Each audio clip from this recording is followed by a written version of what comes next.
Good evening dear aspirants. Anantha IAS അക്കാഡമിയുടെ daily news analysis സെഷനിലേക്ക് എല്ലാവരെയും സ്വാഗതം ചെയ്യുകയാണ്. നമുക്ക് സമയം കളയാതെ ഫസ്റ്റ് സെഷനിലേക്ക് പോകാം. First session is A question session. Okay, so which of the following are the evidence of the phenomenon of continental drift? So basic ആയിട്ടുള്ള ഒരു ക്വസ്റ്റ്യൻ ആണ്, തെറ്റിക്കരുത്. കഴിഞ്ഞ 2025 ക്വസ്റ്റ്യൻസുകൾ അനലൈസ് ചെയ്ത് കഴിഞ്ഞ് കഴിഞ്ഞാൽ നമുക്ക് ബേസിക് ആയിട്ടുള്ള ഒരുപാട് ചോദ്യങ്ങൾ നിങ്ങൾക്ക് കാണാനായിട്ട് സാധിക്കും. ബേസിക് ആയിട്ട് നമ്മൾ പഠിച്ചു പോകുന്ന കാര്യങ്ങളിൽ നിന്ന് ഒരുപാട് ചോദ്യങ്ങൾ നിങ്ങൾക്ക് കാണാനായിട്ട് സാധിക്കും. ഓക്കെ, സോ ആ ചോദ്യങ്ങളൊന്നും നിങ്ങൾ തെറ്റിക്കരുത്, കാരണം എല്ലാവരും ശരിയാക്കുന്ന ചോദ്യങ്ങളായിരിക്കും. സോ ആ ചോദ്യങ്ങൾ തെറ്റിക്കഴിഞ്ഞ് കഴിഞ്ഞാൽ you make a mistake to get an edge. ഒരു എഡ്ജ് കിട്ടുന്നതിനുള്ള ഒരു എന്താണ് ഒരു പവർ പൊസിഷനിൽ നിന്ന് പയ്യെ പയ്യെ പിന്നോട്ടേക്ക് പോയിക്കൊണ്ടിരിക്കുകയാണ്. സോ അതൊന്നും തെറ്റിക്കാതിരിക്കുക. അങ്ങനെയുള്ള ഒരു ചോദ്യമാണ് ഇവിടെയും വന്നിരിക്കുന്നത്, കോണ്ടിനെന്റൽ ഡ്രിഫ്റ്റുകളെ കുറിച്ചിട്ടുള്ളത്. The belt of ancient rock from Brazil coast match with those from western Africa. Western ആഫ്രിക്കയിലെയും ദെൻ ബ്രസീൽ കോസ്റ്റിന്റെയും ഏൻഷ്യന്റ് റോക്ക് ബെൽറ്റുകൾ തമ്മിൽ ചെറിയ മാച്ചസുകൾ കാണുന്നുണ്ട്. Second, the gold deposit of Ghana are derived from the Brazil plateau when the two continents lay side by side. Okay. Third, the Gondwana system of sediments from India is known to have its counterpart in 6 different land masses of the southern hemisphere. Southern hemisphere 6 different land masses Gondwana system sediments കിട്ടിയിട്ടുണ്ട്. Okay.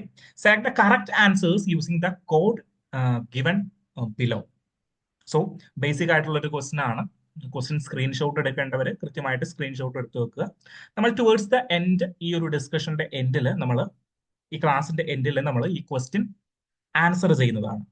Okay, so first discussion നമ്മൾ ഒന്നാമത്തെ പേജിന്റെയും രണ്ടാമത്തെ പേജൊക്കെ കടന്നങ്ങോട്ട് പോയി കഴിഞ്ഞാൽ നമ്മളുടെ editorial സെഷനിലേക്ക് വന്നു കഴിഞ്ഞാൽ പോക്സോ ആക്ടുമായി ബന്ധപ്പെട്ടിട്ട് ഒരു സീരിയസ് ഡിസ്കഷൻ വിത്ത് എവിഡൻസ് അല്ലെങ്കിൽ വിത്ത് ഡാറ്റ, സ്റ്റാറ്റിസ്റ്റിക്സ് കൊണ്ട് സംസാരിക്കുന്ന ഒരു ഡിസ്കഷൻ ആണ് ഇന്ന് നമുക്ക് ഇവിടെ കാണാനായിട്ട് സാധിക്കുന്നത്.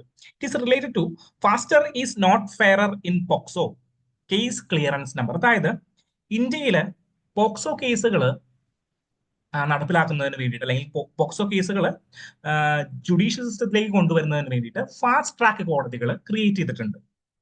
ഓക്കെ, സോ ഫാസ്റ്റ് ട്രാക്ക് കോടതികൾ പെർട്ടിക്കുലർലി പോക്സോ കേസുകൾ എടുക്കുന്നതിന് വേണ്ടിയിട്ട് നിലവിൽ വന്നിട്ടുള്ള കോടതികളല്ല, അതിൽ സാധാരണ കേസുകളും എടുക്കും. പക്ഷേ പെർട്ടിക്കുലർലി ഏകദേശം ഒരു 400 ഫാസ്റ്റ് ട്രാക്ക് കോടതികൾ ഉണ്ടെങ്കിൽ ഏകദേശം എനിക്ക് തോന്നുന്നു 100-150 കോടതികൾ പ്രത്യേകമായിട്ട് പോക്സോ കേസുകൾ പരിഗണിക്കുന്നതിന് വേണ്ടിയിട്ടുള്ള കോടതികളാണ്.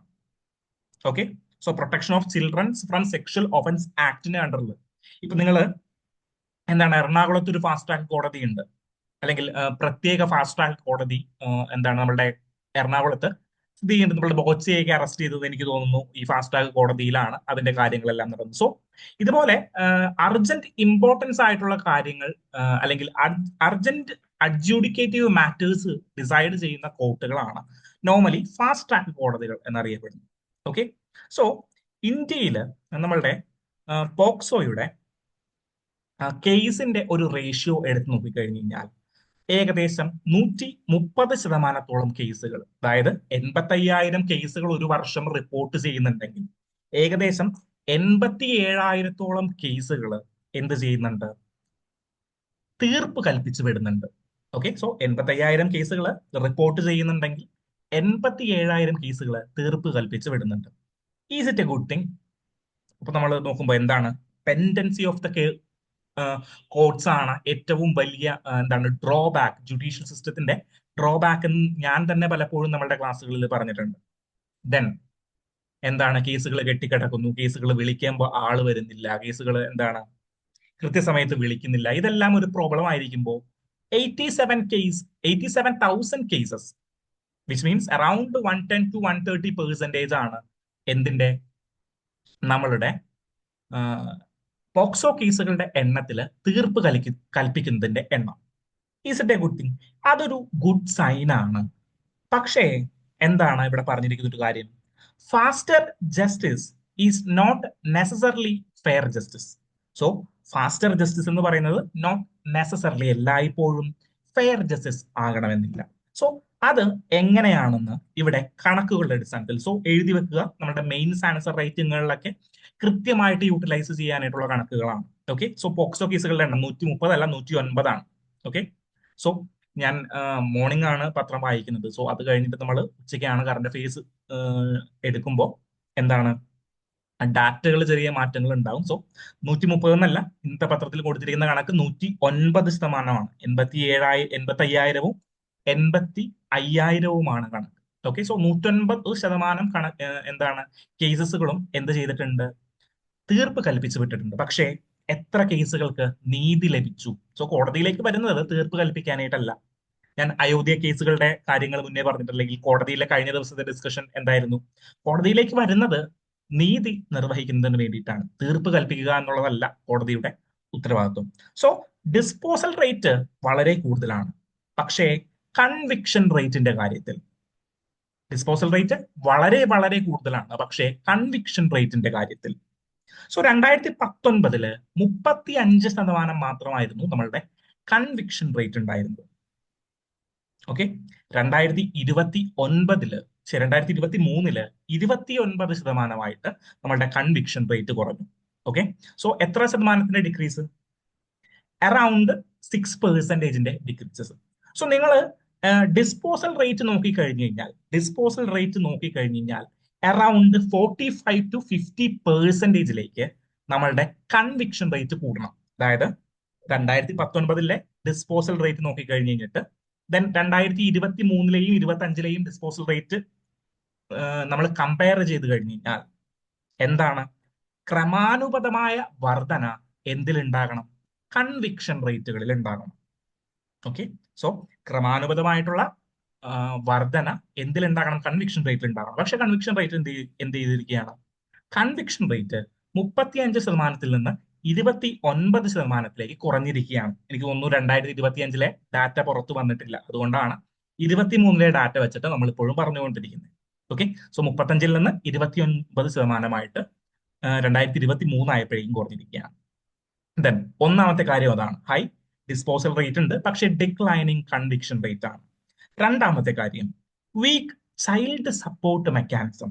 അതായത് ഒരു പോക്സോ കേസ് നടന്നു കഴിഞ്ഞു കഴിഞ്ഞാൽ എന്താണ്, പല കാര്യങ്ങളും ചെയ്യാനായിട്ടുണ്ട്. അതായത് കുട്ടിയുടെ പ്രൈവസിയെ മാനിച്ചുകൊണ്ട് യൂണിഫോമിൽ അല്ലാത്തൊരു ഉദ്യോഗസ്ഥനാണ് പോകേണ്ടത്. ദെൻ കുട്ടി എപ്പോഴാണോ മൊഴി നൽകാനായിട്ട് തയ്യാറാകുന്നത് അതുവരെ ഓരോരുത്തരും കാത്തിരിക്കണം. പക്ഷേ നമ്മൾ ഹൈ ഡിസ്പോസൽ റേറ്റിന് വേണ്ടിയിട്ട് പെട്ടെന്ന് കേസുകൾ അവസാനിപ്പിക്കാനായിട്ടുള്ള ഒരു വ്യഗ്രത ആര് കാണിക്കുന്നുണ്ട്? നമ്മളുടെ പോലീസുകാരുടെ ഭാഗത്തു നിന്ന്, അങ്ങനെയുള്ളവരുടെ ഭാഗത്തു നിന്ന് ഹൈ ഡിസ്പോസൽ റേറ്റ് കൂട്ടുന്നതിന് വേണ്ടിയിട്ട് അല്ലെങ്കിൽ പെട്ടെന്ന് കേസ് അവസാനിപ്പിക്കുന്നതിന് വേണ്ടിയിട്ട് എന്ത് ചെയ്യുന്നുണ്ട്? അവര് വലിയ അന്വേഷണങ്ങളൊന്നും നടത്താതെ അല്ലെങ്കിൽ DNA പരിശോധനകൾ കൃത്യമായിട്ട് നടത്താതെ അല്ലെങ്കിൽ സയന്റിഫിക് എക്സാമിനേഷനുകൾ കൃത്യമായിട്ട് നടത്താതെ കേസ് തീർക്കാനായിട്ടുള്ള പരിപാടികൾ നോക്കുന്നു. Okay, then procedure compliance without substantive justice. അതാണ് നമ്മൾ പറയുന്നത്. കൃത്യമായിട്ട് പ്രൊസീജിയറൽ കംപ്ലൈൻസ് ചെയ്യാണ്ട്. ഫോർ എക്സാമ്പിൾ DNA പരിശോധനയ്ക്ക് കൃത്യമായിട്ടൊരു പ്രൊസീജിയർ ഉണ്ടാകണം എന്നുണ്ട്. ദെൻ അല്ലെങ്കിൽ ഒരു പ്രതിയെ ഹാജരാക്കി കഴിയുമ്പോൾ, ഒരു പ്രതിയുമായിട്ട് തെളിവെടുത്ത് കഴിയുമ്പോൾ തെളിവ് കൃത്യമായിട്ട് രേഖപ്പെടുത്തിയിരിക്കണം. അങ്ങനെ ഡിഫറെന്റ് പ്രൊസീജിയർ കംപ്ലൈൻസ് ഉണ്ട്. അതൊന്നും പാലിക്കാണ്ട് കേസ് പെട്ടെന്ന് തീർക്കാനായിട്ട്, അതായത് പെട്ടെന്ന് പേരെടുത്ത് പെട്ടെന്ന് കേസ് തീർക്കാൻ വേണ്ടിയിട്ടുള്ള വ്യക്തത നമ്മളുടെ സിസ്റ്റത്തിൽ കാണുന്നുണ്ട്. അത് എന്തിനെ അഫക്ട് ചെയ്യുന്നുണ്ട്? നമ്മളുടെ ക്വാളിറ്റി. ഓക്കെ, നമ്മളുടെ കേസുകളുടെ ക്വാളിറ്റി. കേസുകൾ കൺവിക്ഷൻ റേറ്റുകൾ കുറയുക എന്ന് പറഞ്ഞു കഴിഞ്ഞാൽ ഒന്നില്ലെങ്കിൽ out of the court settlement ആകുന്ന കേസുകളുടെ എണ്ണം കൂടുന്നു, അല്ലെങ്കിൽ കോടതിയിൽ വെച്ച് തള്ളിപ്പോകുന്ന കേസുകൾ, തീർപ്പാക്കുന്നതിനിടയിൽ തള്ളിപ്പോകുന്ന കേസുകളുടെ എണ്ണം കൂടുന്നു. ഓക്കെ, ആ ഒരു കാര്യം ഫാസ്റ്ററായിട്ട് ഡിസ്പോസൽസ് കൂടുമ്പോൾ എന്ത് പറ്റുകയാണ്? നമ്മളുടെ ജസ്റ്റിസ് ക്ലിയർലി ഡെലിവർ ആയിട്ടുണ്ടോ എന്നാണ് ഇദ്ദേഹം ചോദിക്കുന്നത്. 2019 ഇത് ഫാസ്റ്റ് ട്രാക്ക് കോടതികളുമായി ബന്ധപ്പെട്ട് കുറച്ച് കാര്യങ്ങൾ കൂടി പറയാനുണ്ട്. 2019 ഫാസ്റ്റ് ട്രാക്ക് കോടതികൾ ഇന്ത്യയിലെ ഫോം ചെയ്തിരിക്കുന്നത്. ഓക്കെ, നിർഭയ ഫണ്ട്, നമ്മളുടെ 2012 ഡൽഹി റേപ്പ് കേസുമായി ബന്ധപ്പെട്ടിട്ടുള്ള നിർഭയ ഫണ്ട് യൂസ് ചെയ്തുകൊണ്ടാണ് നമ്മൾ 1952 കോടി ഉപയോഗിച്ചുകൊണ്ടാണ് നമ്മൾ ഫാസ്റ്റ് ട്രാക്ക് കോടതികൾ ഫോം ചെയ്തിരിക്കുന്നത്. ഓക്കെ, ഏകദേശം 773 ഫാസ്റ്റ് ട്രാക്ക് കോടതികളിൽ 400 എണ്ണം എന്താണ്, പോക്സോ കോർട്ടുകളാണ്. ഓക്കെ, സോ എന്തുകൊണ്ടാണ് നമ്മളുടെ ഈ ആരാണ്, ഷൈൻ ടോം ചാക്കോ അല്ലല്ലോ, നമ്മളുടെ ബോബി ചെമ്മണ്ണൂരിന്റെ വിഷയം വന്നു കഴിഞ്ഞപ്പോൾ എറണാകുളം ഫാസ്റ്റ് ട്രാക്ക് കോടതി, എന്റെ ഓർമ്മ ശരിയാണെങ്കിൽ എറണാകുളം ഫാസ്റ്റ് ട്രാക്ക് കോടതിയാണ് ഈ കേസ് കൈകാര്യം ചെയ്തിട്ടുണ്ടായിരുന്നത്. ഓക്കെ, സോ സ്ത്രീകളുമായി ബന്ധപ്പെട്ടിട്ടുള്ള പ്രോബ്ലംസ് അല്ലെങ്കിൽ സ്ത്രീകളുമായി ബന്ധപ്പെട്ടിട്ടുള്ള കേസുകൾ ഡിലേ കൂടാണ്ട് ജസ്റ്റിസിലേക്ക് എത്തിക്കാനായിട്ടുള്ള ഒരു കോടതിയാണ്, സ്പെഷ്യൽ കോടതികളാണ് ഫാസ്റ്റ് ട്രാക്ക് കോടതികൾ എന്ന് പറയുന്നത്. Ernakulam 1ാം class judicial first track കോടതിയിൽ എന്തോ ആണ് എനിക്ക് തോന്നുന്നു ബോബി ചെമ്മണ്ണൂരിനെ, എന്റെ ഓർമ്മ ശരിയാണെങ്കിൽ ബോബി ചെമ്മണ്ണൂരാണോ അല്ലെങ്കിൽ വേറെ ഏതെങ്കിലും ആളാണോ വാർത്ത കേട്ടതെന്ന് എനിക്ക് ഒരു ഡൗട്ട് ഉണ്ട്. നിങ്ങളൊന്ന് എന്താണ് ഒന്ന് സ്ഥിരീകരിച്ചേക്കുക. ഓക്കെ, ബോബി ചെമ്മണ്ണൂരിന്റെ കേസ് എന്തായാലും നമ്മളുടെ എക്സാമ്പിൾ ആയിട്ട് നമ്മൾ പറയില്ലല്ലോ. സോ ഇതാണ് ഇതിന്റെ ഒരു ബേസിക് കാര്യങ്ങൾ എന്ന് പറയുന്നത്. ദെൻ സ്ട്രക്ചറൽ റീസൺസ് എന്തൊക്കെയാണ്? Structural reason poor investigation quality, കാരണം എന്താണ്, പെട്ടെന്ന് കേസ് തീർക്കാനായിട്ടുള്ള കാര്യങ്ങൾ. Lack of child centric support. Child centric support പറയുമ്പോൾ ഏറ്റവും ഇമ്പോർട്ടന്റ് ആയിട്ട് 2025 സുപ്രീം കോടതിയുടെ ഒരു ഡയറക്ഷൻ ഉണ്ടായിരുന്നു. എല്ലാ പോലീസ് സ്റ്റേഷനുകളിലും, അതായത് ഇന്ത്യയിലെ എല്ലാ പോലീസ് സ്റ്റേഷനുകളിലും ഒരു പാരാ ലീഗൽ വോളണ്ടിയറെ അപ്പോയിന്റ്മെന്റ് ചെയ്യണം. ഓക്കെ, പക്ഷേ നമ്മൾ കണക്കുകൾ എടുത്ത് നോക്കിക്കഴിഞ്ഞു കഴിഞ്ഞാൽ ആന്ധ്രാപ്രദേശില് 42 പാരാ ലീഗൽ വോളണ്ടിയേഴ്സ് മാത്രമേ ഉള്ളൂ. 919 സ്റ്റേഷനുകളിൽ 42 പാരാ വോളണ്ടിയേഴ്സേ ഉള്ളൂ. തമിഴ്നാട്ടിലാണെങ്കിൽ 0 ആണ് പാരാ ലീഗൽ വോളണ്ടിയേഴ്സ്. സോ കഴിഞ്ഞ ഡിസംബറിലാണ് ഇങ്ങനെ ഒരു ഇത് വന്നതെങ്കിലും എന്താണ്, നമ്മളുടെ പാരാലീഗൽ വോളണ്ടിയേഴ്സിന്റെ കറന്റ് ഉള്ള എണ്ണം എന്ന് പറയുന്നത് വളരെ വളരെ വളരെ തുലോം തുച്ഛമാണ്. സോ ഇങ്ങനെയുള്ള സ്ട്രക്ചറൽ ആയിട്ടുള്ള ചെറിയ പ്രോബ്ലംസ് ഉണ്ട്. ദെൻ എന്താണ്, നമ്മളുടെ ഇൻവെസ്റ്റിഗേഷൻ ക്വാളിറ്റിയുമായി ബന്ധപ്പെട്ട് കിടക്കുന്ന കാര്യങ്ങളുണ്ട്. Lack of child centric support ഉണ്ട്. സോ കാരണം കുട്ടികളുടെ റൈറ്റിനെ പ്രൊട്ടക്ട് ചെയ്യേണ്ട ഉത്തരവാദിത്വം സ്റ്റേറ്റിന് തന്നെയാണ്, അല്ലെ? സോ കുട്ടികൾ സ്കൂളുകളിലേക്ക് പോകുന്നില്ല, നിങ്ങൾ എഡ്യൂക്കേഷൻ കിട്ടുന്നതിന്റെ ഉദ്ദേശം എന്താണ്? കാരണം സ്റ്റുഡൻസിന് എഡ്യൂക്കേഷൻ കിട്ടിയില്ല എന്ന് പറയാനായിട്ട് എവിടെ പോകണമെന്ന് അറിയാൻ പാടില്ല, അല്ലെങ്കിൽ അവര് റേപ്പ് ചെയ്യപ്പെട്ടു എന്ന് പറയാനായിട്ട് എവിടെ പോകണം എന്ന് അറിയാൻ പാടില്ല. സോ അവര് എവിടെ പോകണമെന്ന് അറിയാൻ പറ്റുന്ന പ്രായമാകുമ്പോഴേക്കും അവരുടെ ചൈൽഡ്ഹുഡ് നഷ്ടപ്പെടും, അല്ലെ? സോ നമുക്കൊരു 10-18 വയസ്സായിട്ട് ഇങ്ങനെയാണ് കോടതിയുടെ സിസ്റ്റം അല്ലെങ്കിൽ ഇങ്ങനെയാണ് പ്രൊസീജിയർ എന്ന് മനസ്സിലാക്കുന്ന കാലമാകുമ്പോഴേക്കും എന്ത് പറ്റും? 18 വർഷം നമ്മൾ നഷ്ടപ്പെട്ടിട്ടുണ്ടാകും. സോ ആ ചൈൽഡ്ഹുഡ്സ് നഷ്ടപ്പെടാതിരിക്കാനായിട്ട് ഏറ്റവും കൂടുതൽ പ്രവർത്തിക്കേണ്ട ഇൻസ്റ്റിറ്റ്യൂഷൻസ് എന്താണ്? നമ്മളുടെ സ്റ്റേറ്റ് സിസ്റ്റംസ് തന്നെയാണ്. സോ അതിന് വേണ്ടിയിട്ടാണ് ഓരോ സ്റ്റേറ്റുകളും പ്രവർത്തിച്ചുകൊണ്ടിരിക്കുന്നത്. ഓക്കെ, സോ ഈ ഒരു ഡിസ്കഷൻ മനസ്സിലായല്ലോ. സോ എന്താണ്, ഡിസ്പോസൽ റേറ്റ് 150% എന്ന് പറഞ്ഞുകൊണ്ട് നമുക്ക് കൺവിക്ഷൻ റേറ്റുകളുടെ എണ്ണം നോക്കാണ്ട് പോകാൻ പറ്റില്ല. അത് മാത്രമാണ് ഈ ഒരു ഡിസ്കഷനിൽ ഏറ്റവും ഇമ്പോർട്ടന്റ് ആയിട്ടുള്ളത്. ദെൻ ഫാസ്റ്റ് ട്രാക്ക് കോടതികൾ എന്താണ് എന്നുള്ളത് നിങ്ങൾ പഠിക്കണം. ദെൻ എന്താണ് പാരാ ലീഗൽ വോളണ്ടിയേഴ്സ് എന്താണ് എന്നുള്ളതും കൂടി ഒന്ന് അഡീഷണലി നോക്കി വെച്ചേക്കുക. ദെൻ സെക്കൻഡ് ഡിസ്കഷൻ എന്താണ്, ക്വാഡിനെ കുറിച്ചിട്ടാണ്. നമ്മൾ കഴിഞ്ഞ ദിവസം ഒരു ഡിസ്കഷൻ നടത്തിയിട്ടുണ്ടായിരുന്നു. എന്തായിരുന്നു ആ ഡിസ്കഷന്റെ ഒരു ആകെ തുക എന്ന് പറയുന്നത്? ആ ഡിസ്കഷൻ പെർട്ടിക്കുലർലി എന്താണ്, ക്വാഡിന്റെ ഒരു എക്സ്റ്റൻഷൻ അല്ലെങ്കിൽ കോഡ് ഒന്ന് പോസ്റ്റ്പോൺ ചെയ്ത്, കോഡിന്റെ നമ്മളുടെ പ്രസിഡൻഷ്യൽ മീറ്റിംഗ് അല്ലെങ്കിൽ ഏറ്റവും ഉന്നതമായിട്ടുള്ള ഒരു മീറ്റിംഗ് എന്ത് ചെയ്തു, പോസ്റ്റ്പോൺ ചെയ്തു. ഇന്ത്യയിൽ വെച്ചിട്ടായിരുന്നു അത് നടക്കേണ്ടിയിരുന്നത്, അത് പോസ്റ്റ്പോൺ ചെയ്തു. സോ ആ അവസരത്തില് ഇന്ത്യ US റിലേഷനെ ആയിരുന്നു നമ്മൾ നോക്കിക്കൊണ്ടിരുന്നത്. സോ അന്ന് നമ്മൾ ഒരു കൺക്ലൂഷനിൽ എത്തി, അല്ലെങ്കിൽ അന്നത്തെ എഡിറ്റോറിയലിൽ ഒരു കൺക്ലൂഷൻ എത്തിയിട്ടുണ്ടായിരുന്നു. എന്തായിരുന്നു ആ കൺക്ലൂഷൻ? ക്വാഡിലാറ്ററൽ അലയൻസിന്റെ ഏറ്റവും ടോപ്പ് ഇമ്പോർട്ടന്റ് ആയിട്ടുള്ള മീറ്റിങ്ങുകൾ പോസ്റ്റ്പോൺ ചെയ്ത് കഴിഞ്ഞു കഴിഞ്ഞാലും, അതായത് മോദിജിയും നമ്മളുടെ ആരാണ്, ട്രംപും ദെൻ ജപ്പാന്റെ പ്രതിനിധിയും ഓസ്ട്രേലിയയുടെ പ്രതിനിധിയും പങ്കെടുക്കേണ്ട ഏറ്റവും ടോപ്പ് മോസ്റ്റ് മീറ്റിംഗ് പോസ്റ്റ്പോൺ ചെയ്ത് കഴിഞ്ഞു കഴിഞ്ഞാലും എന്താണ്, ബാക്കിയുള്ള പ്രൊസീജിയറുകളെല്ലാം കൃത്യമായിട്ട് നടക്കുന്നുണ്ട്. So bureaucratic and institutional mechanism are there to take up the India US relation എന്നുള്ളതാണ് നമ്മൾ എത്തിയ കൺക്ലൂഷൻ എന്ന് പറയുന്നത്. സോ ഇന്നും എന്താണ് ഡിസ്കസ് ചെയ്യുന്നത്? കോഡാണ്. ഓക്കെ, സോ കോഡ് 2025 ആയപ്പോഴേക്കും വീക്കൻ ചെയ്ത ഒരു സിസ്റ്റം ആയിട്ട് മാറിയോ? ലീഡർഷിപ്പ് ലെവൽ ഡിസ്റപ്ഷൻസ് ഉണ്ടായി കഴിഞ്ഞപ്പോഴേക്കും എന്താണ്, വീക്കെൻഡ് ആയിട്ടുള്ള ഒരു സിസ്റ്റം ആയിട്ട് മാറിയോ എന്നുള്ളതാണ്. പ്രൊസീജിയറലി നമ്മൾ നോക്കുകയാണെങ്കിൽ ചെറിയൊരു വീക്ക്നെസ് നമുക്ക് കാണാനായിട്ട് സാധിക്കും. അത് ഇന്ത്യ US റിലേഷനുകളിൽ ഉണ്ടായിട്ടുള്ള ചെറിയ പ്രോബ്ലംസ് കൊണ്ട് മാത്രമാണ്, അല്ലെങ്കിൽ അതൊരു പ്രൊമിനന്റ് ഫാക്ടർ ആയിട്ടാണ് ഈ ഒരു എന്ത് ഈ ഒരു ക്വാഡിന്റെ ഒരു പ്രോബ്ലം. സോ 2004 നമ്മളുടെ സുനാമിക്ക് ശേഷം ഈ ക്വാഡ് ഫോം ചെയ്ത് കഴിയുമ്പോൾ പർട്ടിക്കുലർലി എഫക്റ്റീവ് ഒക്കെ ആകുന്നത് നമ്മളുടെ എന്താണ് ഗ്ലോബൽ എക്കോണമിക് ക്രൈസിസുകളൊക്കെ കഴിഞ്ഞിട്ട് 2009 2010 കാലഘട്ടങ്ങളിലാണ് ഇത് പ്രൊമിനന്റ് ആകുന്നത്. എന്നാൽ പിന്നീട് അത്ര വലിയ പ്രവർത്തനങ്ങൾ അങ്ങോട്ട് നടന്നില്ല. 2017 ഇത് വീണ്ടും റിവൈവ് ചെയ്യുന്നുണ്ട്. ഓക്കെ, ദെൻ അതിനുശേഷം വീണ്ടും ഒരു പതനത്തിലേക്ക് പോവുകയാണോ, അല്ലെങ്കിൽ ഒരു എഫക്റ്റ് ഇല്ലാത്ത രീതിയിലേക്ക് പോവുകയാണോ കോഡ് എന്നുള്ളത് നോക്കിക്കഴിഞ്ഞ് കഴിഞ്ഞാൽ ബാക്കിയുള്ള മീറ്റിങ്ങുകളൊക്കെ നടക്കുന്നുണ്ട്. Particularly quad at see ship observer mission എന്ന് പറഞ്ഞിട്ട് 2025 ഒരു മീറ്റിംഗ് നടന്നു. Future of ports ports of future partnership എന്ന് പറഞ്ഞൊരു പാർട്ണർഷിപ്പ് ഒക്ടോബറിൽ നടക്കുന്നുണ്ട്. ദെൻ ജയശങ്കർ അടക്കമുള്ള എക്സ്റ്റേണൽ മിനിസ്റ്റേഴ്സിന്റെ ഒരു മീറ്റിംഗ് ഈ കഴിഞ്ഞ 2-3 മാസങ്ങൾക്കിടയിൽ നടക്കുന്നുണ്ട്. Then Malabar exercise. Malabar exercise എന്ന് പറഞ്ഞു കഴിഞ്ഞാൽ ഇന്ത്യ US റിലേഷനിൽ ഒരു ഇമ്പോർട്ടന്റ് എക്സർസൈസ് ആയിരുന്നു ഈ മലബാർ എക്സർസൈസ് എന്ന് പറയുന്നത്. ഓക്കെ, സോ മലബാർ, നമ്മളുടെ മലബാർ തീരത്തിന്റെ മലബാർ കോസ്റ്റന്റെ പേരിട്ടിട്ടാണ് ആ ഒരു exercise. It's military exercise. Okay, പിന്നീട് ക്വാഡ് വന്നു കഴിഞ്ഞപ്പോൾ ക്വാഡിലെ കൺട്രീസിനെ എല്ലാം ഉൾപ്പെടുത്തിക്കൊണ്ട് നമ്മൾ ഈ മലബാർ എക്സർസൈസ് ചെയ്യാനായിട്ട് തുടങ്ങി. പക്ഷെ ഒഫീഷ്യലി ക്വാഡിലെ എല്ലാ കൺട്രീസും ഈ മലബാർ എക്സർസൈസിൽ ഉൾപ്പെടണം എന്ന് നിയമമൊന്നുമില്ല.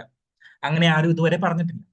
പക്ഷേ എന്താണ്, ഇന്ത്യയും US തുടർന്നു പോയിക്കൊണ്ടിരുന്ന ഈ മലബാർ എക്സർസൈസ് നമ്മൾ എന്ത് ചെയ്തു, ബാക്കിയുള്ള 4 കൺട്രീസിലെയും കോപ്പറേറ്റ് ചെയ്തുകൊണ്ട് നമ്മൾ ചെയ്തു.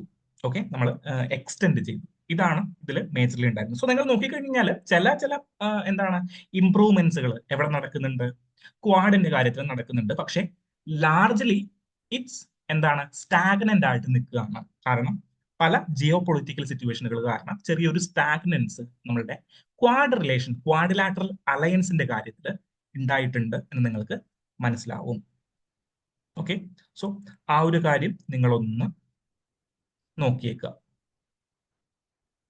ഓക്കെ, സോ നെക്സ്റ്റ് ഡിസ്കഷനും പോക്സോ ആക്ടുമായി ബന്ധപ്പെട്ടാണ്. Protection of children from sexual offence ആക്ടുമായി ബന്ധപ്പെട്ടതാണ്. എന്താണ്, അതായത് പോക്സോ ആക്ടിന്റെ പ്രായപരിധി കുറയ്ക്കണമോ, അല്ലെങ്കിൽ എന്താണ്, act must not allow parental push back against adolescents. അതായത് കഴിഞ്ഞ കുറച്ച് നാളുകളായിട്ട് നമ്മൾ ചർച്ച ചെയ്തിട്ടുണ്ടായിരുന്ന ഒരു വിഷയങ്ങൾ പലതും ഉണ്ട് പോക്സോ ആക്ടുമായി ബന്ധപ്പെട്ട്. ഒന്ന്, പോക്സോ ആക്ടിന്റെ ഇന്നത്തെ ടെക്സ്റ്റ് ആൻഡ് കോൺടാക്ട് സെഷന്റെ ക്വസ്റ്റൻ എന്താണ്, should the age of consent B lowered, age of consent lower ചെയ്യണമോ. ദെൻ കോടതികളിൽ ഈ പോക്സോ ആക്ടിനെ എന്താണ് മിസ്യൂസ് ചെയ്യുന്നത് ഒരുപാട് കൂടിയിട്ടുണ്ട്. ഓക്കെ, സോ ഫോർ എക്സാമ്പിൾ ഒരു ഭാര്യയും ഭർത്താവും അവർ ഡൈവോഴ്സിന് അപ്ലൈ ചെയ്യുകയാണ്. ഓക്കെ, സോ ഒരു ഭാര്യയും ഭർത്താവും ഡൈവോഴ്സിന് അപ്ലൈ ചെയ്യുകയാണ്. ഈ സമയത്ത് ഡൈവോഴ്സിന്റെ പ്രോസസ്സ് സ്പീഡപ്പ് ആക്കുന്നതിന് വേണ്ടിയിട്ട് ഭർത്താവ് കുട്ടിയെ മൊളസ്റ്റ് ചെയ്യാറുണ്ടായിരുന്നു, അല്ലെങ്കിൽ സെക്ഷലി അബ്യൂസ് ചെയ്യാറുണ്ടായിരുന്നു എന്നൊരു ഫേക്ക് പരാതി കുട്ടിയെ കൊണ്ട് മാതാവ് പറയിപ്പിക്കുന്ന ഒരുപാട് സിനേരിയോസ് ഇന്ത്യൻ ജുഡീഷ്യറിയുടെ മുന്നിൽ വന്നിട്ടുണ്ട്. സോ ഇന്ന് ആരാണ് റിപ്പോർട്ട് ചെയ്തിരിക്കുന്നത്, എനിക്ക് തോന്നുന്നു ടൈംസ് ആണോ അല്ലെങ്കിൽ ദ വയർ ആണോ റിപ്പോർട്ട് ചെയ്തിരിക്കുന്നതെന്ന് അറിയില്ല. ഇന്നൊരു ആർട്ടിക്കിള് എനിക്ക് തോന്നുന്നു ടൈംസിലാണ് ഒരു ആർട്ടിക്കിൾ ഉണ്ടായിരുന്നു. പെർട്ടിക്കുലർലി നമ്മളുടെ എന്താണ് ഫാമിലി കോർട്ട്സ് കേസുകളിൽ പോക്സോ കേസ് യൂസ് ചെയ്തുകൊണ്ടുള്ള ഒരു ഡിവോഴ്സ് പെറ്റീഷനുകളുടെ എണ്ണം കൂടുന്നു എന്നുള്ളൊരു ഡാറ്റാ ബേസ്ഡ് ഒരു റിപ്പോർട്ട് എനിക്ക് തോന്നുന്നു ടൈംസ് ആണ് റിപ്പോർട്ട് ചെയ്തിട്ടുണ്ടായിരുന്നത്. സോ ഇങ്ങനെയുള്ള ചില സിസ്റ്റങ്ങൾ എവിടെയുണ്ട്, ഇന്ത്യയിൽ ഈ പോക്സോ കേസുകൾ മിസ്യൂസ് ചെയ്യുന്നത് സിസ്റ്റത്തിൽ കാണുന്നുണ്ട്. അപ്പോ നിങ്ങളുടെ അഭിപ്രായം എന്താണ്? അതായത് ഏജ് ഓഫ് കൺസെന്റ്, അതായത് ഒരു സെക്ഷുവൽ റിലേഷൻഷിപ്പിൽ ഏർപ്പെടാനായിട്ട് 18 വയസ്സ് പൂർത്തിയാകണം എന്നൊരു നിയമം ഇന്ത്യയിലുണ്ട്. ഓക്കെ, അല്ലെങ്കിൽ 18 വയസ്സിന് താഴെയുള്ള ഒരാളാണെങ്കിൽ ഓട്ടോമാറ്റിക്കലി എന്ത് വരും, ഇന്ത്യൻ നിയമം അനുസരിച്ചിട്ട് protection of children from sexual offence എന്ന് പറഞ്ഞ ആക്ടിന്റെ അണ്ടറിൽ നിങ്ങൾ ഒരു കുറ്റകരമാണ് ചെയ്യുന്നത്. അത് ശരിയാണോ തെറ്റാണോ? 18 വയസ്സെന്ന് പറയുന്ന ഒരു കട്ട് ഓഫ് ഡേറ്റ് വെച്ചിരിക്കുന്നു, അത് ശരിയാണോ തെറ്റാണോ?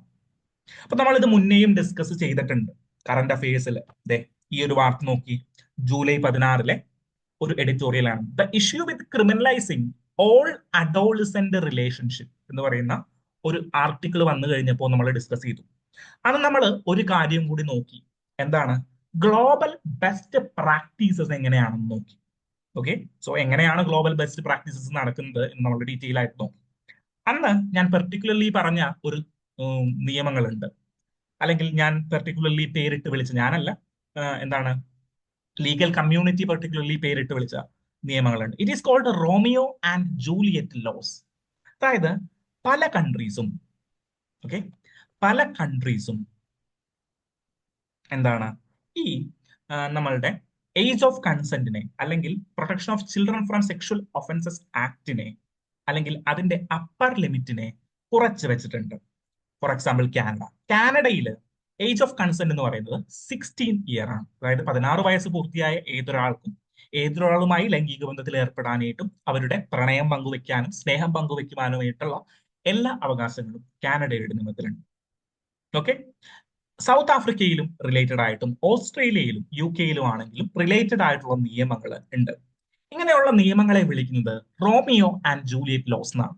Okay, so Romeo and Juliet law. So മറ്റൊരു ബെസ്റ്റ് പ്രാക്ടീസസ്, ഒന്ന് ഏജ് ഓഫ് കൺസെന്റ് 16 വയസ്സിലേക്ക് കുറഞ്ഞിരിക്കുന്ന ഒരു ബെസ്റ്റ് പ്രാക്ടീസസുകൾ വേൾഡിലുണ്ട്, അല്ലെങ്കിൽ വേൾഡ് പിന്തുടരുന്ന പ്രാക്ടീസസ് ഉണ്ട്. മറ്റൊരു പ്രാക്ടീസസ് എന്ന് പറഞ്ഞു കഴിഞ്ഞാൽ, if the age gap between എന്താണ് ടു പേഴ്സൺസ്, അതായത് ഫോർ എക്സാമ്പിൾ രണ്ടുപേര് എന്താണ് സെക്ഷൽ റിലേഷനിൽ ഏർപ്പെടുന്നു, അവരുടെ ഏജ് ഗ്യാപ്പ് കുറവാണ്. ഫോർ എക്സാമ്പിൾ 16 വയസ്സും 16 വയസ്സും ഉള്ള ഒരാളാണ്. ഓക്കെ, സോ അങ്ങനെയുള്ള സന്ദർഭങ്ങളിൽ ലോ അധികം ഇടപെടില്ല, അല്ലെങ്കിൽ ലോ ഇടപെടില്ല. പക്ഷേ ഫോർ എക്സാമ്പിൾ 16 വയസ്സുള്ള ഒരു പെൺകുട്ടിയും 40 വയസ്സുള്ള ഒരു എന്താണ് പയ്യനുമായിട്ട്, അല്ലെങ്കിൽ 40 വയസ്സുള്ള ഒരു എന്താണ് ഒരു യുവാവുമായിട്ട്, യുവാവല്ല ഒരു മധ്യവയസ്കനുമായിട്ട് ഒരു സെക്ഷൽ റിലേഷനിൽ ഏർപ്പെടുകയാണെങ്കിൽ ലോ മസ്റ്റ് ഇന്റർഫിയർ. സോ അങ്ങനെ ഒരു എന്താണ് ലോസ് കൂടിയിട്ട്, അങ്ങനെ ഒരു നിയമങ്ങൾ കൂടിയിട്ട് ഗ്ലോബൽ പ്രാക്ടീസസുകളിൽ ഉണ്ട്. ഓക്കെ, സോ അതിന്റെ ഒരു റിപ്പോർട്ട്, സോ ഇതെല്ലാം നമ്മൾ ജൂലൈ കറന്റ് അഫയേഴ്സിൽ ഡീറ്റെയിൽ ആയിട്ട് ഓരോ സ്ലൈഡും എക്സ്പ്ലെയിൻ ചെയ്ത് പോയിട്ടുണ്ട്. അതുകൊണ്ടാണ് ഞാനത് ഡീറ്റെയിൽ ആയിട്ട് ജൂലൈ 16 കറന്റ് അഫയേഴ്സിനെ വീണ്ടും എക്സ്പ്ലെയിൻ ചെയ്യാത്തത്. ഓക്കെ, സോ എന്താ കറന്റ് വരുന്ന issues? Criminalise all sexual act under 18. എന്താണ് close range examination, close in age എക്സെപ്ഷൻസുകൾ ആര് കൊടുത്തിട്ടുണ്ട്? കാനഡ, സൗത്ത് ആഫ്രിക്ക, USA പോലെയുള്ള countries close in age exceptions കൊടുത്തു. അതായത് 16 വയസ്സായിട്ട് ചില കൺട്രീസ് കുറച്ചിട്ടുണ്ട്. ദെൻ ക്ലോസ് ഇൻ ഏജ് ആണ്, 16 വയസ്സുള്ള ഏജുകളിലുള്ള ആളുകളാണ് ഇങ്ങനെ സെക്ഷൽ റിലേഷനുകളിൽ ഏർപ്പെടുന്നതെങ്കിൽ അത് അത്ര സീരിയസ് ഒഫൻസ് ആയിട്ട് മാറ്റാറില്ല. Then mandatory reporting leads to prosecution. Okay, so ഇങ്ങനെയുള്ള കേസുകൾ മാൻഡേറ്ററി റിപ്പോർട്ട് ചെയ്യണം എന്നുള്ളതാണ് മറ്റൊരു കാര്യം. Then no differentiation between coercive or consensual. So ഈ കൺസെൻസ് എന്ന് പറയുന്നത് പർട്ടിക്കുലർലി എന്താണ്, ആരുടെ ഉത്തരവാദിത്തമാണ്? അതായത് 18 വയസ്സിൽ താഴെയുള്ള ഒരു കുട്ടിയുടെ കൺസെന്റിന് എന്ത് വാല്യൂ ഉണ്ട് എന്നുള്ളത് മറ്റൊരു ചോദ്യമാണ്. ഓക്കെ, സോ ഈ ഒരു പെർട്ടിക്കുലർ കേസ് പറയുന്നത്, അതായത് ഇങ്ങനെ ഒരു വാർത്ത ജൂലൈ 16 വരാനായിട്ടുള്ള ഒരു കാരണം എന്താണെന്ന് വെച്ച് കഴിഞ്ഞാൽ, അന്ന് 16 വയസ്സുള്ള ഒരു പെൺകുട്ടിയും 25 വയസ്സുള്ള ഒരു യുവാവും തമ്മിൽ പ്രണയിക്കുകയാണ്. അവര് ഒരുമിച്ച് ജീവിക്കാൻ തീരുമാനിക്കുകയും അവരിൽ ഒരു കുട്ടി ഉണ്ടാവുകയും ചെയ്തു. ഇങ്ങനെ ഒരു കേസ് വന്നപ്പോൾ ഈ പെൺകുട്ടിയുടെ വീട്ടിൽ നിന്ന് ഇറക്കി വിട്ടു, അല്ലെങ്കിൽ ഈ പെൺകുട്ടിയുടെ വീട്ടിൽ നിന്ന് ഇറങ്ങി പോയതാണോ എന്ന് എനിക്കറിയില്ല. സോ ആ പെൺകുട്ടിയുടെ വീടുമായിട്ട് ഉള്ള ബന്ധം ഈ 16 വയസ്സുള്ള യുവതി മുറിച്ചു മാറ്റി. ദെൻ ഈ പുരുഷനോടൊപ്പം, 25 വയസ്സുള്ള പുരുഷനോടൊപ്പം ഈ പെൺകുട്ടി സുഖമായിട്ട് ജീവിക്കുന്ന ഒരു അവസരത്തിൽ ഈ പെൺകുട്ടിയുടെ മാതാവ് ഈ പയ്യനെതിരെ, 25 വയസ്സുള്ള പയ്യനെതിരെ എന്ത് കൊടുത്തു? പോക്സോ കേസിൽ, കാണാനില്ല എന്നുള്ള പരാതി കൊടുക്കുന്നു, പോക്സോ കേസിൽ അകത്തിടുന്നു. സോ ഞാൻ എന്റെ ഓർമ്മയിൽ നിന്ന് എടുത്ത് പറയാണ്. സോ പോക്സോ കേസിന്റെ അണ്ടറിൽ ഇദ്ദേഹം ബുക്ക്ഡായി, ചൈൽഡ് മാരേജും പോക്സോ കേസും. സോ ഈ പെൺകുട്ടിയുടെ ഭർത്താവ് ജയിലിലായി, അല്ലെങ്കിൽ ഈ 25 വയസ്സുള്ള പയ്യൻ ജയിലിലായി. ഈ പെൺകുട്ടിയെ തിരിച്ച് വീട്ടിലേക്കും കയറ്റുന്നില്ല, ഈ പെൺകുട്ടി ഭർത്താവിന്റെ വീട്ടിലേക്ക് പോകാനായിട്ട് പറ്റുന്നില്ല. കാരണം എന്താണ്? രണ്ടിടത്തും പ്രശ്നമാണ്. ഈ പെൺകുട്ടി ടോട്ടലി ലിറ്ററലി അനാഥയായിട്ടുള്ള ഒരു പെൺകുട്ടിയായി. കോടതി പിന്നീട് ചോദിക്കുന്നുണ്ട് എങ്ങടേക്ക് പോകണം എന്ന് ചോദിക്കുമ്പോൾ ഭർത്താവിന്റെ ഒപ്പം പോകണം, അല്ലെങ്കിൽ ഈ 25 വയസ്സുള്ള യുവാവിന്റെ ഒപ്പം പോകണം എന്നുള്ള രീതിയിലേക്ക് പെൺകുട്ടി എന്താണ് ഡിസിഷൻ എടുക്കുന്നു. സോ കോടതിക്ക് ഭർത്താവിനെ ശിക്ഷിക്കാതിരിക്കാനായിട്ട് പറ്റുന്നില്ല. ഓക്കെ, സോ കോടതിക്ക് ഭർത്താവിനെ ശിക്ഷിക്കാതിരിക്കാനായിട്ട് പറ്റുന്നില്ല. കാരണം എന്താണ്? ഏജിന്റെ ഇത് നോക്കുമ്പോൾ 16 വയസ്സുള്ള ഒരു പെൺകുട്ടിയെ എന്താണ് റിലേഷനിൽ ഏർപ്പെടുകയും അങ്ങനെ പോക്സോ കേസ് വരുത്തി വെക്കുകയും ചെയ്യുന്നു. സോ പിന്നീട് അതിനുശേഷം എന്താണ്, ഗർഭിണിയാകുന്ന ഒരു അവസ്ഥ കൂടിയുണ്ട്. സോ ഡിഫറന്റ് കേസുകൾ ഈ പുരുഷനെതിരെ ഇന്ത്യൻ ശിക്ഷാ നിയമപ്രകാരം വരുന്നുണ്ട്. സോ അവിടെയാണ് ഈ ഏജ് ഓഫ് കൺസെന്റിന്റെ മാറ്റർ പെർട്ടിക്കുലർലി ഡിസ്കസ് ഈ വർഷം ചെയ്തിട്ടുണ്ടായിരുന്നു. പിന്നീട് എന്താണ്, ഈ വർഷം എന്ന് പറഞ്ഞു കഴിഞ്ഞാൽ കഴിഞ്ഞ ജൂലൈ ആണ്. സോ പിന്നീട് ഇപ്പോഴാണ് ഇങ്ങനെ ഒരു ഡിസ്കഷൻ വരുന്നത്. സോ അതൊന്ന് റിവൈസ് ചെയ്യുന്നു നിങ്ങൾ. ഓക്കെ, സോ അന്നത്തെ ഡിസ്കഷൻ കാണാത്തവര് എന്താണ്, ജൂലൈ 16 ഡിസ്കഷൻ കൂടിയിട്ട് ഒന്ന് കണ്ടേക്കുക. Then coming to next discussion is also related, നമ്മൾ പലപ്പോഴും ഡിസ്കസ് ചെയ്തിട്ടുള്ള ഒരു മാറ്ററുമായി ബന്ധപ്പെട്ടാണ്. Environment ministry funds out for forest management committees. Forest management committee എന്ന് പറഞ്ഞു കഴിഞ്ഞാൽ എന്താണ്, നമ്മളുടെ ഇവിടെ പെർട്ടിക്കുലർലി പ്രതിപാദിക്കുന്ന ഒരു വിഷയം എന്ന് പറഞ്ഞു കഴിഞ്ഞാൽ ഫോറസ്റ്റ് റൈറ്റ് ആക്ട് 2006. അപ്പൊ നമ്മൾ ഇങ്ങനെ ഒരു ന്യൂസ് വന്നു കഴിയുമ്പോൾ നമ്മൾ എന്ത് ചെയ്യണം? അപ്പൊ നമ്മൾ പഠിച്ചിരിക്കുന്ന ഫോറസ്റ്റ് റൈറ്റ് ആക്ട് 2006 ബന്ധപ്പെട്ടുള്ള വിഷയങ്ങൾ ഡീറ്റെയിൽ ആയിട്ടൊന്ന് അനലൈസ് ചെയ്യുക. Community forest right, individual forest right, എന്തൊക്കെയാണ് മൈനർ പ്രൊഡ്യൂസേഴ്സുകൾ, എന്തൊക്കെയാണ് മേജർ പ്രൊഡ്യൂസേഴ്സ്, എന്തൊക്കെ അവർക്ക് യൂട്ടിലൈസ് ചെയ്യാം. ദെൻ എങ്ങനെയാണ് നമ്മളുടെ ഒരു ഫോറസ്റ്റ് പോളിസി 1927 തുടങ്ങി 31 വരെയുള്ള കാലഘട്ടങ്ങളിൽ ഒരു തരം ഫോറസ്റ്റ് പോളിസി ആയിരുന്നു. ഓക്കെ, സോ അതിനെ വിമർശിക്കുന്നുണ്ട് ആരാണ്? കോൺഗ്രസ് 1927 കാലഘട്ടങ്ങളിൽ ഇന്ത്യയുടെ ഫോറസ്റ്റ് പോളിസീസിനെ വിമർശിക്കുന്നുണ്ട്. പിന്നീട് 1972 നമ്മൾ wild life protection act introduce ചെയ്തു. 1980-84 കാലഘട്ടങ്ങളിൽ രാജീവ് ഗാന്ധിയുടെ നേതൃത്വത്തിൽ പുതിയൊരു ഫോറസ്റ്റ് പോളിസി നയം അല്ലെങ്കിൽ ഫോറസ്റ്റ് പോളിസീസ് നമ്മൾ ബിൽഡ് ചെയ്യുന്നു. ദെൻ അതിനും ശേഷമാണ് 2006 ആയപ്പോഴാണ് എന്ത്, ഫോറസ്റ്റ് റൈറ്റ് ആക്ട് എന്ന് പറയുന്ന ഒരു ആക്ട് ഇന്ത്യയിൽ ഫോം ചെയ്യുന്നത്. ഓക്കെ, സോ അത്രയും കാലത്തിന് ശേഷമാണ് കമ്മ്യൂണിറ്റി ഫോറസ്റ്റ് റൈറ്റും ഇൻഡിവിജ്വൽ ഫോറസ്റ്റ് റൈറ്റും നമ്മൾ ഏർപ്പെടുത്തുന്നത്. സോ അതിന്റെ എല്ലാം ഡിസ്ക്രിപ്ഷനുകൾ നിങ്ങൾ ഒന്ന് കൃത്യമായിട്ട് റിവൈസ് ചെയ്യുക. ഇനി നമ്മൾ പറയാൻ പോകുന്നത്, സോ നിങ്ങൾ ഏജ് ഓഫ് കൺസെന്റിന്റെ കാര്യം കണ്ടു, നമ്മൾ മുന്നേ ഡിസ്കസ് ചെയ്തിട്ടുണ്ടെന്ന് പറഞ്ഞു. സോ നമ്മൾ ഇനി പറയാൻ പോകുന്ന പല കാര്യങ്ങളും റെപ്പറ്റീഷൻ ആയിരിക്കും. ഓക്കെ, സോ അത് വീണ്ടും നമ്മൾ എക്സ്പ്ലെയിൻ ചെയ്യാനായിട്ട് പോകില്ല. പകരം നിങ്ങൾ എന്ത് ചെയ്യണം, എൻവിറോൺമെന്റൽ മിനിസ്ട്രി അല്ലെങ്കിൽ നമ്മളുടെ ഫോറസ്റ്റ് റൈറ്റ് ആക്ട് എന്ന് കേൾക്കുമ്പോൾ അതുമായി ബന്ധപ്പെട്ട ഒരു 2-3 ചോദ്യങ്ങൾ ചെയ്യാനായിട്ട് ശ്രമിക്കണം. ഓക്കെ, സോ ചോദ്യങ്ങൾ ഞാൻ പറ്റാവുന്ന ചോദ്യങ്ങൾ ആഡ് ചെയ്യാറുണ്ട് സമയം കിട്ടുന്ന സ്ലൈഡുകളിലെല്ലാം. പിന്നെന്താണ്, നിങ്ങൾ ജസ്റ്റ് കുറച്ച് ചോദ്യങ്ങൾ കണ്ടുപിടിച്ചിട്ട് ചോദ്യങ്ങൾ ചെയ്യാനായിട്ട് ശ്രമിക്കണം. സോ ഈ ചോദ്യങ്ങളിലൂടെയാണ് നമുക്ക് പ്രിലിംസ് ക്ലിയർ ചെയ്യാനായിട്ട് സാധിക്കും. ഓക്കെ, ഞാൻ ഓരോ ദിവസം പറയുന്ന ഒരു കാര്യമാണ്. ഒരു 10,000 ക്വസ്റ്റ്യനിലേക്ക് നിങ്ങൾ എത്തിക്കഴിഞ്ഞ് കഴിഞ്ഞാൽ ഓട്ടോമാറ്റിക്കലി നിങ്ങൾ പ്രിലിംസ് ക്ലിയർ ചെയ്യുന്ന രീതിയിൽ അല്ലെങ്കിൽ ഇൻറ്റ്യൂഷൻസ് വർക്ക് ചെയ്യാനായിട്ട് തുടങ്ങും. ഇത് ഇങ്ങനെയല്ലല്ലോ എന്നുള്ളൊരു രീതിയിൽ നിങ്ങൾ അഡ്വാൻസ് ലെവലിലേക്ക് പോകും. സോ ആ ഒരു അഡ്വാൻസ് ലെവലിലേക്ക് പോകേണ്ട സമയം അതിക്രമിച്ചിരിക്കുകയാണ്. സോ ഇന്നത്തെ ക്വസ്റ്റിന്റെ ആൻസർ കൂടി പറഞ്ഞിട്ട് ഞാൻ ഇന്ന് വൈൻഡ് അപ്പ് ചെയ്യാണ്. എന്തായിരിക്കും ഇതിന്റെ answer? Basic answer, all the statements are correct. Okay, Brazilian കോസ്റ്റുകളിലും വെസ്റ്റേൺ ആഫ്രിക്കയിലുമുള്ള ഏഷ്യൻ റോക്കുകൾ ഒരുമിച്ചിരിക്കുന്നതിന്റെ കാര്യം കോണ്ടിനെന്റൽ ഡ്രിഫ്റ്റ് തിയറി പ്രകാരം എന്താണ്, മുൻപ് ലോകം മൊത്തം അല്ലെങ്കിൽ ലോകത്തിന്റെ കോണ്ടിനെന്റുകൾ മൊത്തം ഒരൊറ്റ ഒന്നായിരുന്നു, അതിൽ നിന്ന് വിഘടിച്ചു പോയതാണ്. ദെൻ ഗോൾഡ് ഡെപ്പോസിറ്റ്, ഗാനയിലെ ഗോൾഡ് ഡെപ്പോസിറ്റ്. സോ നമ്മൾ എന്താണ് ബേസിക് അണ്ടർസ്റ്റാൻഡിങ്, ആഫ്രിക്കയിൽ ഗാന എവിടെ കിടക്കുന്നു എന്നുള്ളതിന്റെ ഒരു ബേസിക് അണ്ടർസ്റ്റാൻഡിങ്. ദെൻ ബ്രസീൽ എവിടെ കിടക്കുന്നു നമുക്ക് എല്ലാവർക്കും അറിയാം. അതിന്റെ ഒരു വിഘടനം കൊണ്ടായിരിക്കും രണ്ടു സൈഡും ഗോൾഡ് പ്ലേറ്റുകൾ വന്നത്. ദെൻ ഗോണ്ട്വാന സിസ്റ്റം അല്ലെങ്കിൽ ഗോണ്ട്വാന ലാൻഡ് എന്ന് പറയുന്ന ഒരു ലാൻഡ് ഉണ്ട്. ദെൻ ആ ഗോണ്ട്വാന ലാൻഡ് പയ്യെ ഒഴുകി എന്താണ് ആണ് നമ്മളുടെ Australian plate, Indo Australian plate പണ്ട് ഗോണ്ട്വാന ലാൻഡിന്റെ ഭാഗമായിരുന്നു. ഓക്കെ, സോ ഈ ഗോണ്ട്വാന ലാൻഡിന്റെ ഭാഗമായിരുന്ന ഇൻഡോ ഓസ്ട്രേലിയൻ പ്ലേറ്റ് നമ്മളുടെ യുറേഷ്യൻ പ്ലേറ്റുമായിട്ട് വന്ന് ഇടിക്കുമ്പോഴാണ് ഹിമാലയൻസ് ഫോം ചെയ്യുന്നത്. ഓക്കെ, സോ ഇൻഡോ യുറേഷ്യൻ എന്ന് പറയുന്ന പ്ലേറ്റ് നിങ്ങൾക്ക് എല്ലാവർക്കും അറിയാം എന്താണ്, പ്ലേറ്റ് ടെക്ടോണിക്സ് പഠിച്ചിട്ടുണ്ടാവും. ഓക്കെ, അല്ലെങ്കിൽ നമ്മളുടെ ക്ലാസ്സുകളിൽ പഠിപ്പിക്കും. ഓക്കെ, ഇൻഡോ യുറേഷ്യൻ പ്ലേറ്റ് എന്ന് പറയുന്ന ഒരു പ്ലേറ്റ് നേരെ ഓടി വണ്ടി ഇടിച്ചിട്ട് എവിടെ വന്നിടിക്കും? യുറേഷ്യൻ പ്ലേറ്റിന്റെ മുകളിൽ ചെന്നിടിക്കും. So there creates the Himalaya. So അവിടെയുള്ള മൺതരികളിൽ അല്ലെങ്കിൽ സെഡിമെന്റുകളിൽ ഗോണ്ട്വാന സിസ്റ്റം കാണാൻ പറ്റിക്കഴിഞ്ഞ് കഴിഞ്ഞാൽ, പല ലാൻഡ് മാസുകളിലും കാണാൻ പറ്റിയെന്ന് പറഞ്ഞു കഴിഞ്ഞാൽ, സദേൺ ഹെമിസ്ഫിയറിൽ കാണാൻ പറ്റിയെന്ന് പറഞ്ഞു കഴിഞ്ഞാൽ അതും ശരിയായിട്ടുള്ള ഒരു സ്റ്റേറ്റ്മെന്റ് ആണ്. സോ ഓപ്ഷൻ സി ആണ്, 1, 2, 3 ആണ് ഇതിന്റെ ആൻസർ. ഈ ക്വസ്റ്റ്യൻ തെറ്റിക്കരുത്. ഇത് തെറ്റി എന്ന് പറയുന്ന, എങ്ങനെയാണെങ്കിലും തെറ്റി എന്ന് പറയുന്ന ഒരു ഓപ്ഷനിലേക്ക് പോകരുത്. കാരണം ഇത് തെറ്റിക്കഴിഞ്ഞിട്ടുണ്ടെങ്കിൽ you are lacking something. 9th hour ആയി, 12th അവറിൽ എക്സാം ആണ്, 9th അവർ ആയി. ഈ 9th അവറിലും നിങ്ങൾക്ക് എന്താണ്, നിങ്ങൾക്ക് എന്തോ ലാക്ക് ചെയ്യുന്നുണ്ട്, അത് കണ്ടുപിടിച്ചേക്കുക. ഓക്കെ, സോ ഇതുപോലെയുള്ള ചോദ്യങ്ങൾ തെറ്റിക്കരുത്. സോ ഇങ്ങനെയുള്ള ചോദ്യങ്ങൾ ഞാൻ ഇനി ആഡ് ചെയ്തില്ല. എന്താണ്, കുറച്ചും കൂടി കൺസെപ്റ്റുവൽ ആയിട്ടുള്ള ചോദ്യങ്ങൾ മാത്രമായിരിക്കും അടുത്ത ഡിസ്കഷനിലൊക്കെ വരിക. ഓക്കെ, സോ ഇങ്ങനെയുള്ള ചോദ്യങ്ങൾ തെറ്റിക്കരുത്. ഇത് 2025 പ്രിലിംസിന്റെ ചോദ്യമാണ് നമ്മളുടെ ജോഗ്രഫി പാർട്ടിൽ നിന്ന്.